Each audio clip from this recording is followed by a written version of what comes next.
Bonjour Monsieur Marguin, Bonjour. enchanté de pouvoir discuter avec vous.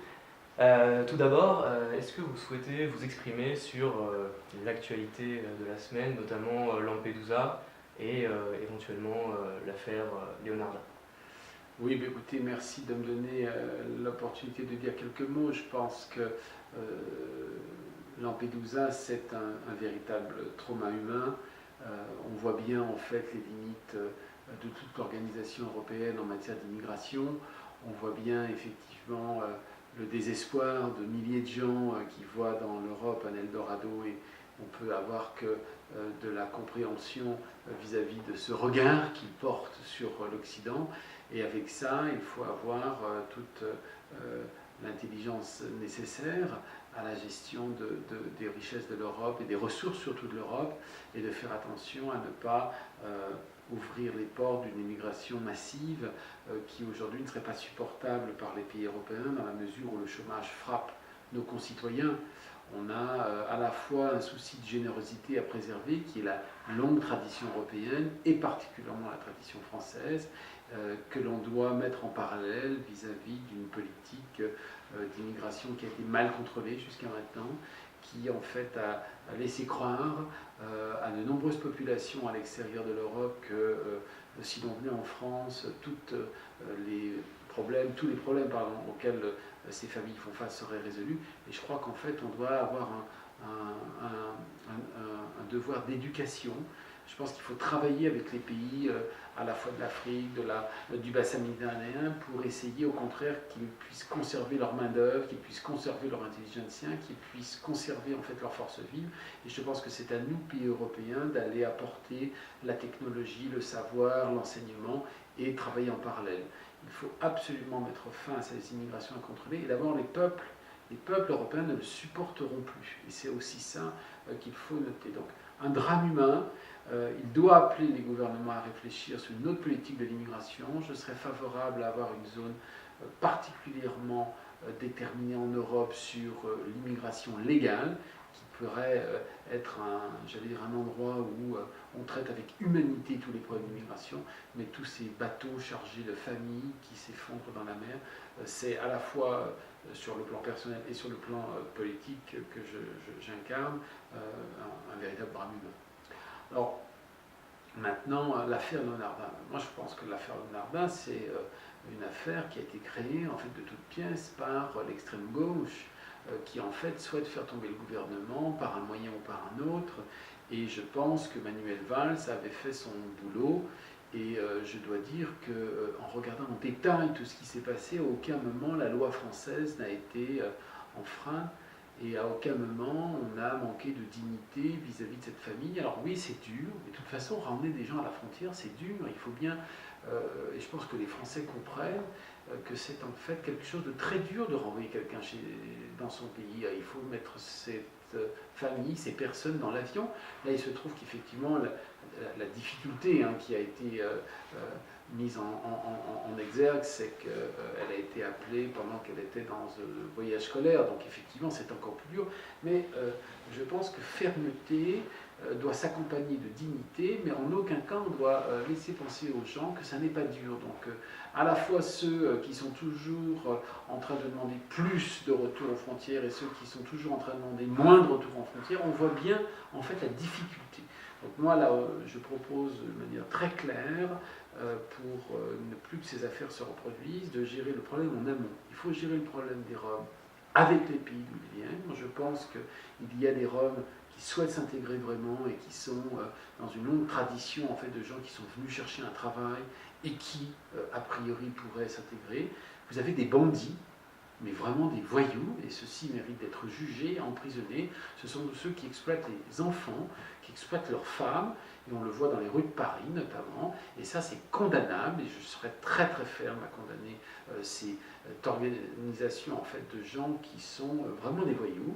Et puis vous en avez une autre partie, alors je ne sais pas mettre les pourcentages, mais qui effectivement apprécierait une aide au retour. D'ailleurs c'est ce qui avait été fait par le gouvernement Sarkozy, et qui est continué dans la loi française, c'est-à-dire qu'en fait on les aide à rentrer, c'est ce qui se passe de manière régulière. Donc il faut bien dissocier des gens de qualité, à traiter avec des dignités qui eux ont envie de s'intégrer, les voyous qui exploitent les enfants et qui exploitent, si vous voulez, la personne humaine pour la mendicité, et puis des gens qui doivent effectivement rentrer chez eux parce que d'abord ils ne s'intégreront pas, ils n'auront pas la capacité à s'intégrer, parce que soit ils ne le souhaitent pas en fait vraiment, ils souhaiteraient être chez eux, soit ils souhaitent au contraire développer une vie autour de leurs racines culturelles, et je pense qu'on doit être attentif.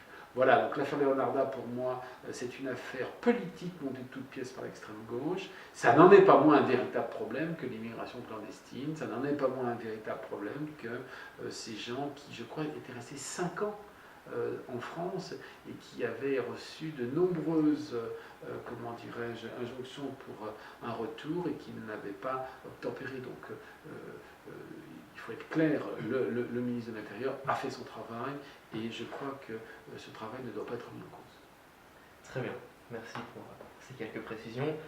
Vous avez mentionné la ville de Paris, et à ce sujet, donc, Nathalie Kosciusko-Morizet a fait connaître sa satisfaction après l'obtention des Gay Games à la ville de Paris. Est-ce que cela remet en cause votre soutien pour sa candidature ? Écoutez, je crois d'abord que les Gay Games, honnêtement, ça n'a pas intéressé grand monde. Soyons très clairs sur cette question. Je crois en plus que ça me paraît un peu désuet. J'avais compris que la loi Taubira était en fait une loi qui s'engageait justement à ce qu'il n'y ait plus de discrimination sur les personnes homosexuelles et que justement les personnes homosexuelles souhaitaient être traitées comme tout le monde, c'est-à-dire en fait ne voulaient surtout pas qu'on les mette en relief par rapport à une chose ou une autre. Et là, l'intitulé des Jeux me paraît faire un retour complet sur la discrimination. Alors, non, moi je crois que Nathalie a voulu justifier. Quand on regarde l'origine des Gay Games, c'était en fait des jeux qui étaient créés pour lutter contre les minorités opprimées. Et donc on peut penser que Paris, en tant qu'une capitale internationale du monde occidental, oui, pourrait être une ville qui soit organisatrice de rencontres des minorités opprimées. Les minorités opprimées, vous savez, il y a beaucoup de gens qui meurent dans le monde par leur religion, par leur couleur de peau, et effectivement par leur sexualité. Donc si on devait effectivement remplir le rôle de Paris comme ville des libertés, moi je serais d'accord et je soutiendrais une initiative qui serait par exemple des rencontres des minorités opprimées. Oppressed Minority Games, là ça aurait un sens et je pense qu'on serait un peu plus cohérent dans notre vieille tradition de faire attention aux opprimés et de faire attention aux gens qui souffrent par leurs différences. Voilà ce que je pense être réellement le fond du problème. Alors moi je vais vous dire très franchement, si nous sommes élus à la mairie de Paris, je ne serai pas celui qui va dépenser de l'argent public dans ce genre de manifestation, ça n'a aucun intérêt. Pour l'instant, les Parisiens ont un problème d'emploi, ils ont un problème de logement. Moi, j'attacherai la politique familiale comme une priorité, j'attacherai la politique de l'emploi comme une priorité, j'attacherai la politique du logement comme une priorité, le vivre ensemble. Ça, c'est effectivement les priorités dont les Parisiens ont besoin. Et vous verrez, je pense que les Parisiens voteront pour nous parce que nous sommes là pour répondre aux problèmes qu'ils se posent tous les jours et pas sur des Paris-Image. Vous savez que j'ai beaucoup lutté dans ma campagne des primaires contre ce Paris-Image, ce Paris du bling-bling incarné par M. Delenay et son équipe, qui est bien repris par Mme Hidalgo. Voilà en fait le fond de ma pensée. Très bien. Et du coup, comment les Parisiens peuvent-ils encore croire qu'il y aura un véritable changement dans le soutien à certaines associations communautaristes, justement ? Écoutez, moi je me suis exprimé plusieurs fois là-dessus, je vous le redis très clairement, je me suis présenté, je me battrai si nous sommes élus, pour que nous ayons une politique de subvention d'associations qui concerne les Parisiens. Moi j'en ai assez de voir tout cet argent public à Paris qui est versé dans les associations qui font en fait un lobby international. Moi je crois, si vous voulez, que la ville de Paris d'abord est très endettée. Elle a des priorités qui sont très importantes pour le quotidien des gens et j'attacherai toute ma politique de subvention pour les associations qui rendent des services aux Parisiens, mais à tous les Parisiens. C'est-à-dire que là, non plus, je ne ferai pas de discrimination. C'est-à-dire que je pense que demain, il faudra rendre au gouvernement les actions, si vous voulez, de politique nationale, et tout ce que la ville de Paris doit financer, à mon sens, est une vie associative qui rende service aux gens. Et vous savez que dans ma primaire, et ça, en compagnie de l'équipe de Madame Bussy-Moser, je ne serai pas le seul, c'est une grande équipe, mais disons que j'influencerai autant que je le peux, et c'est pour ça que je me suis rallié à elle, c'est pour, si vous voulez, donner une réalité à l'engagement que j'ai pris vis-à-vis des électeurs qui ont voté pour moi.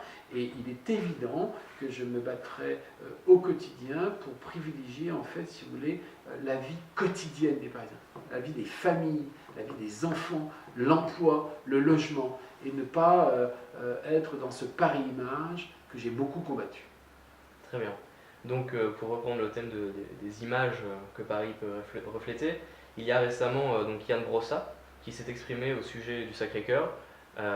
Comment considérez-vous son intervention et comment est-ce que vous réagissez donc, Alors j'ai fait un communiqué de presse qui a été pas mal repris sur l'intervention de M. Brossard et le Sacré-Cœur. D'abord, je pense que les Parisiens, ou alors je me trompe vraiment, ne souhaitent pas que la municipalité supprime leur église.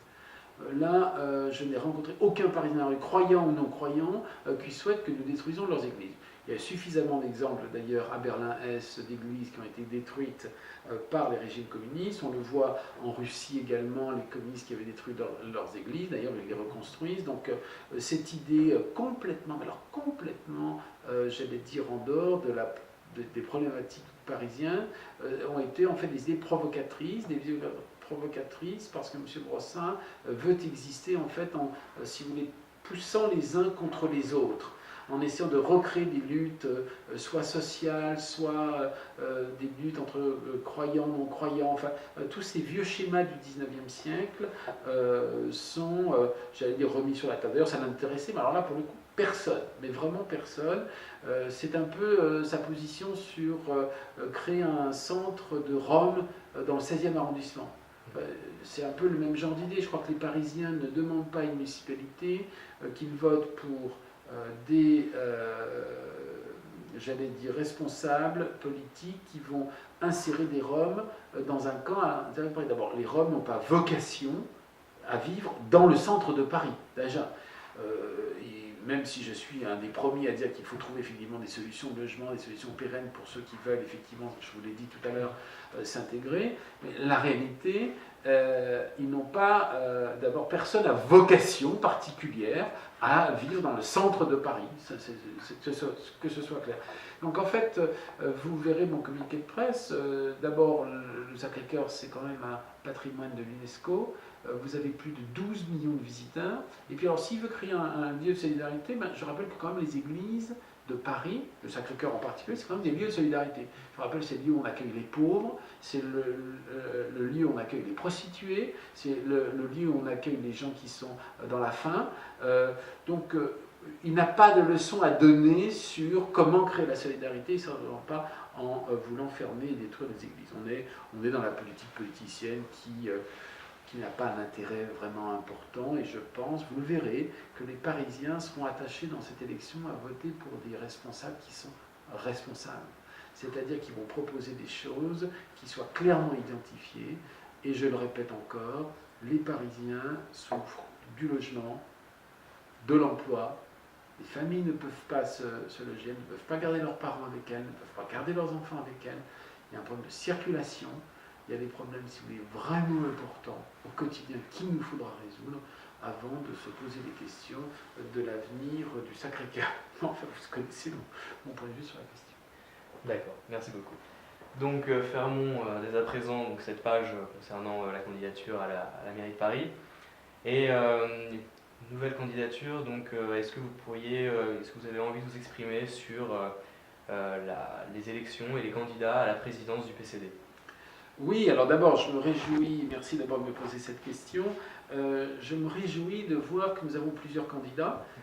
Ça prouve une dynamique au sein du parti. D'abord des candidats de grande qualité, hein, je connais les deux, vraiment des gens de premier plan qui ont une vue moderne, dynamique sur la société, avec une référence à toutes les valeurs, j'allais dire, chrétiennes de la France, avec toutes les valeurs qui ont en fait été la constitution de notre nation depuis des millénaires. Donc c'est à la fois, si vous voulez, des gens qui regardent devant, qui proposent des solutions modernes pour une vie qui a beaucoup changé, et dans laquelle les Parisiens ou les Français en règle générale, puisque là il s'agit du parti sur le plan national, aspirent, et avec ça, en référence à notre histoire, ne répétant pas justement les erreurs que l'histoire nous a enseignées. Donc je suis très optimiste, je crois, comme vous le savez, beaucoup à la démocratie chrétienne.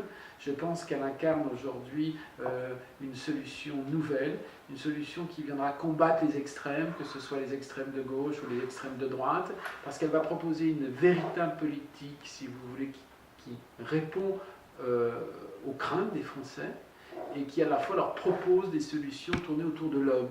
Je vous rappelle que la démocratie chrétienne, c'est toute la politique qui met l'homme au centre des problématiques, et donc toutes les solutions que nous proposons avec la démocratie chrétienne sont des solutions qui sont tournées pour répondre aux besoins de l'être humain, et ça je pense que nous avons un message à faire passer, et ce message, je suis sûr, sera entendu. Très bien. Voilà. Merci beaucoup Franck Marguin d'avoir répondu à Nouvel Arbitre. Je vous remercie beaucoup de temps que vous m'avez consacré. Et à très bientôt.